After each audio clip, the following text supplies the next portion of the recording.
Assalamualaikum warahmatullahi wabarakatuh. Ya, bertemu lagi dengan saya Dikri Sani Mahardika di channel yang biasa-biasa saja ini.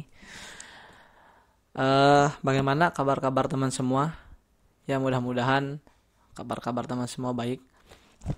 Oke, pada video kali ini saya akan membahas eh, data manipulation language untuk meneruskan video yang sebelumnya. Eh, Langsung saja. Data manipulation language itu berfungsi untuk memanipulasi data yang ada dalam database. Kalau kemarin yang DDL yang berada dalam video sebelumnya itu membahas tentang cara membuat database, mengedit database tersebut. Kalau ini mengedit atau memanipulasi apa yang ada dalam database itu. Nah, dalam DML ini ada 4 kategori, ada insert, ada delete, update, dan select. Oke, supaya tidak terlalu lama, kita langsung coba praktekkan saja. Nah, ini sudah saya buka database aplikasi MySQL-nya. Nah, untuk pembukaan ini sudah dibahas di video yang sebelumnya. Langsung saja, karena ini belum dipakai, kita gunakan database yang sudah kita buat sebelumnya, yaitu database mahasiswa.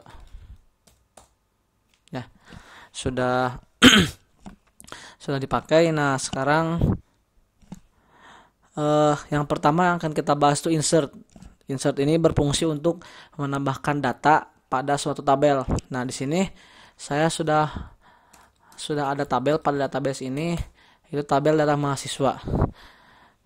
Kita lihat apa isi dari tabel mahasiswa ini.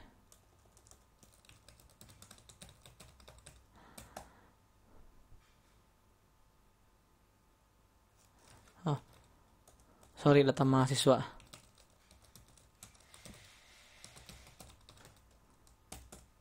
Nah, ini data yang ada di dalam tabel mahasiswa, ada NPM, nama, alamat, dan jenis kelamin. Nah, kita coba memasukkan data pada kolom-kolom ini menggunakan perintah insert.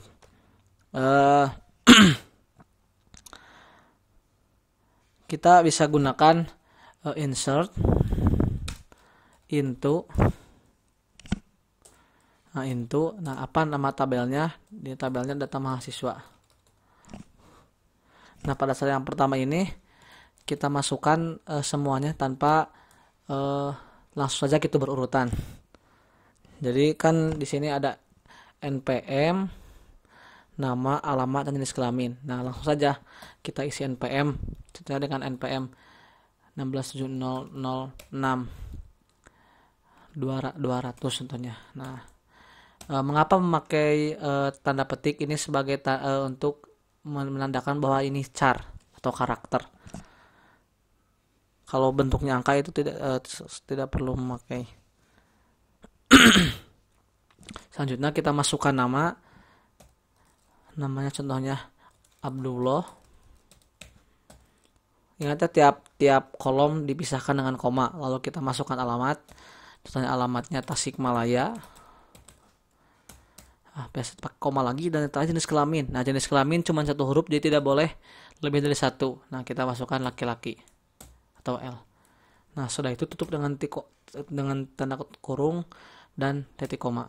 Coba enter. Oh, sorry. Ini harusnya data mahasiswa kekurangan A. Nah, coba enter. Oke, sudah masuk. Berarti data yang sudah kita buat ini sudah ada di dalam tabel ini. Nah, selanjutnya ada cara yang kedua. Cara yang kedua ini kita memasukkan hanya sebagian saja. Jadi contohnya kita tidak memasukkan alamatnya, tapi kita mengisi NPM, nama, dan jenis kelamin. Nah, untuk cara ini kita bisa menggunakan sama insert into data, nama tabelnya apa, itu data mahasiswa. Nah, ini tanpa values, jadi langsung. Nah, data yang akan kita masukkan itu kolom yang mana? Yang akan kita masukkan itu tadi kan NPM. Tanpa tanda petik NPM. Terus nama, jenis alamat dilewat karena tadi tidak akan kita masukkan. Nah, tutup dengan tutup kurung. Nah, baru dimasukkan values. Nah, karena ini kan yang akan dimasukkannya ini.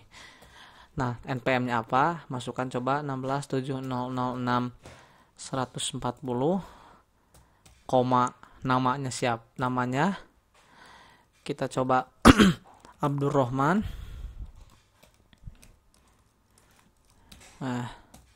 Sorry.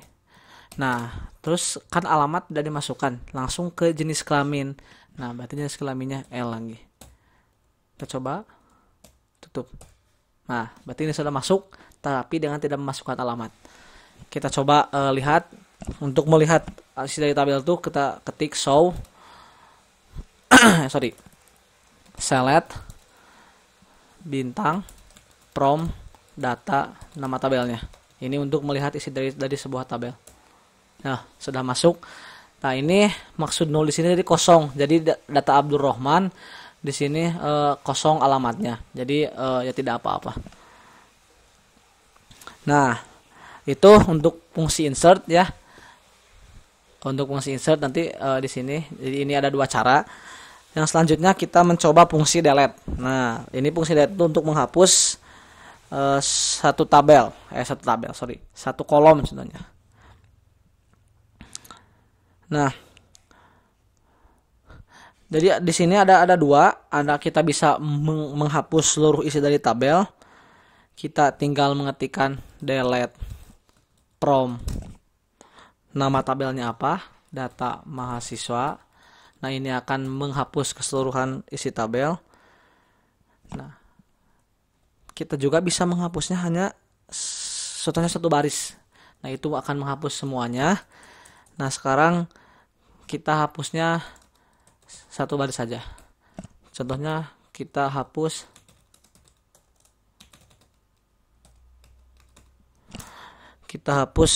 yang ini memakai kondisi, jadi yang dimana NPM-nya yang contohnya yang Abdurrahman 167006 140 titik koma. Kita coba. Nah, berarti ini sudah terhapus. Kita coba lihat.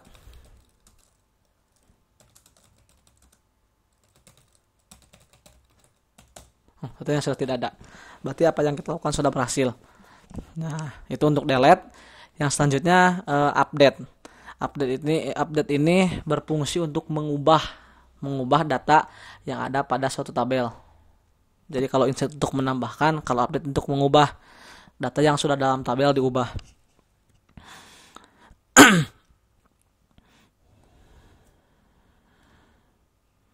Nah, di sini untuk update ada dua. Nah, yang pertama untuk mengubah satu kolom dengan satu data. Contohnya alamat, di sini ada 10 orang. Nah, alamat diganti semuanya jadi Tasikmalaya. Jadi semuanya Tasikmalaya. Nah, itu bisa kita gunakan update. Nama tabelnya apa? Contohnya data mahasiswa. Ini data mahasiswa.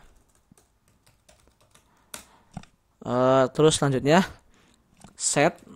Nah, ini untuk menentukan. Nah, kita coba rubah alamatnya. Alamat sama dengan kita rubah menjadi Garut contohnya. Garut. Titik koma seperti biasa.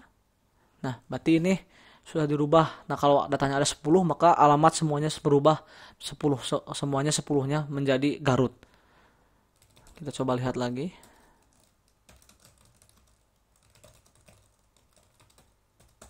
Oh, sudah berubah jadi Garut.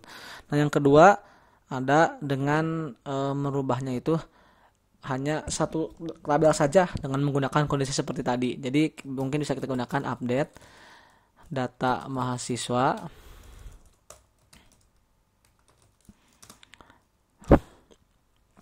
set. Kita coba contohnya ganti alamatnya lagi.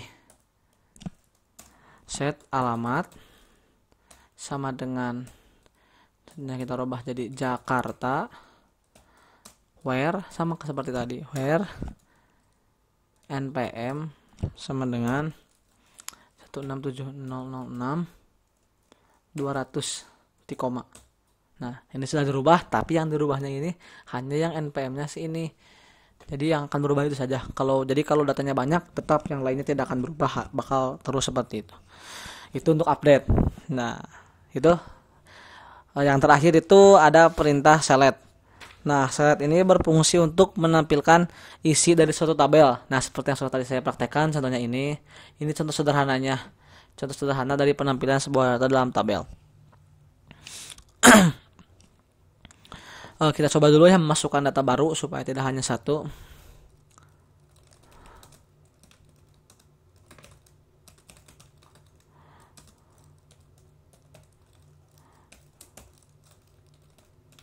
Kita coba, kita dua data saja.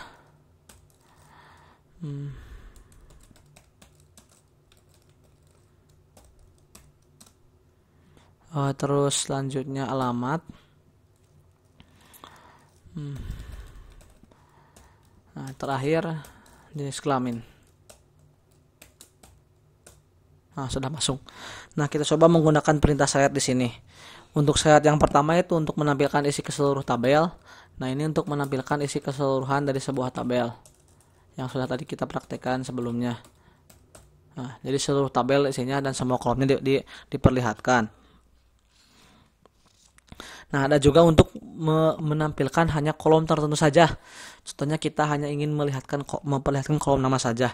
Nah, kita tinggal ganti saja bintangnya, karena bintang itu untuk menampilkan semua. Kita ganti dengan nama, select nama, from, data mahasiswa. Jadi hanya kolom nama saja yang ditampilkan. Nah, selanjutnya kita coba menampilkan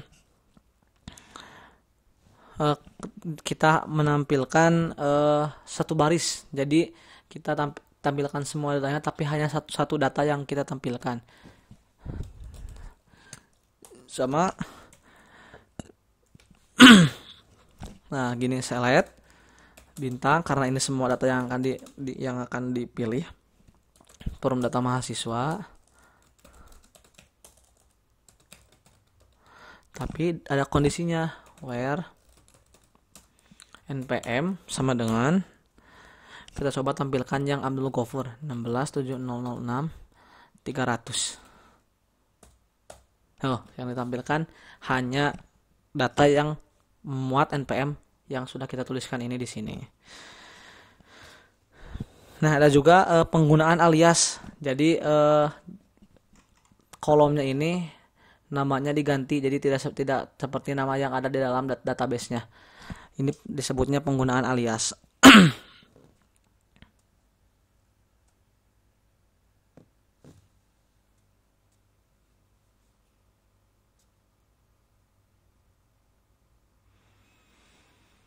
Atau kita sebutkan ya menggunakan alias. Contoh kita coba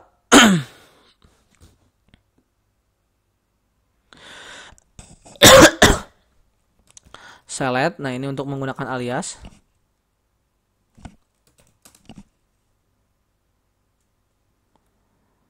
Contohnya select j.npm. Kita tampilkan npm. Terus kita tampilkan nama. Apalagi alamat. Kita coba tampilkan 3 saja. From. Nah, from ini dari data mahasiswa.